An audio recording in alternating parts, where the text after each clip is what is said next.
عاشق رسول حضرت علامہ عبد الرحمن جامی قدس سرہ السامی روایت فرماتے ہیں کہ حضرت سیدنا جابر رضی اللہ تعالیٰ عنہ نے اپنے حقیقی مدنی منوں کی موجودگی میں بکری ذبح کی تھی۔ جب فارغ ہو کر آپ تشریف لے گئے تو وہ دونوں مدنی منع چھری لے کر چھت پر جا پہنچے۔ بڑے نے اپنے چھوٹے بھائی سے کہا آؤ میں بھی تمہارے ساتھ ایسا ہی کروں جیسا کہ ہمارے والد صاحب نے اس بکری کے ساتھ کیا۔ چنانچہ بڑے نے چھوٹے کو باندھا اور حلق پر چھری چلا دی اور سر جدا کر کے ہاتھوں میں اٹھا لیا۔ جو ہی ان کی امی جان رضی اللہ تعالیٰ عنہ نے منظر دیکھا تو ان کے پیچھے دوڑی۔ وہ ڈر کر بھاگا اور چھت سے گرا اور فوت ہو گیا۔ اس صابرہ خاتون نے چیخ و پکار اور کسی قسم کا واویلا نہ کیا کہ کہیں عظیم الشان مہمان سلطان دو جہان رحمت عالمیان صلی اللہ علیہ وسلم پریشان نہ ہو جائیں۔ نہایت صبر و استقلال سے دونوں کی ننھی لاشوں کو اندر لا کر ان پر کپڑا اڑا دیا اور کسی کو خبر نہ دی، یہاں تک کہ حضرت سیدنا جابر کو بھی نہ بتایا۔ دل اگرچہ صدمے سے خون کے آنسو رو رہا تھا مگر چہرے کو تر و تازہ اور شگفتہ رکھا اور کھانا وغیرہ پکایا۔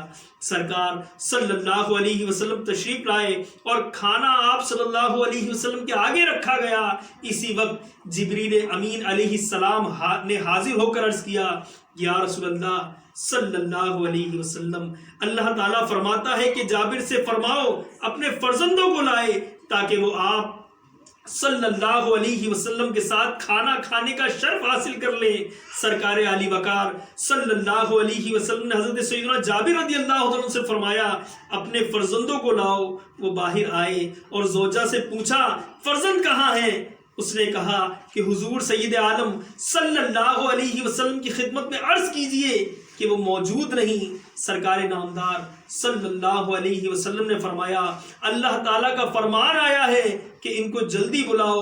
غم کی ماری زوجہ رو پڑی اور بولی اے جابر اب میں ان کو نہیں لا سکتی۔ حضرت سیدنا جابر رضی اللہ تعالیٰ عنہ نے فرمایا آخر بات کیا ہے، روتی کیوں ہو؟ زوجہ نے اندر لے جا کر سارا ماجرا سنایا اور کپڑا ہٹا کر مدنی منوں کو دکھایا تو وہ بھی رونے لگے کیونکہ وہ ان کے حال سے بے خبر تھے۔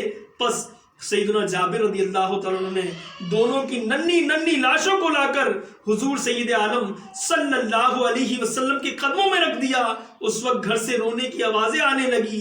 اللہ رب العالمین عز و جل نے حضرت جبریل امین کو بھیجا اور فرمایا اے جبریل میرے محبوب علیہ السلام سے کہہ دو اللہ فرماتا ہے اے پیارے حبیب تم دعا کرو ہم ان کو زندہ کر دیں گے۔ حضور اکرم صلی اللہ علیہ وسلم نے دعا فرمائی اور اللہ کے حکم سے دونوں مدنی منع اسی وقت زندہ ہو گئے۔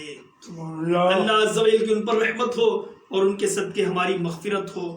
قلب مردہ کو میرے اب تو جلا دو آقا، قلب مردہ کو میرے اب تو جلا دو آقا، جام الفت مجھے اب تو پلا دو آقا، جام الفت کا مجھے اب تو پلا دو آقا۔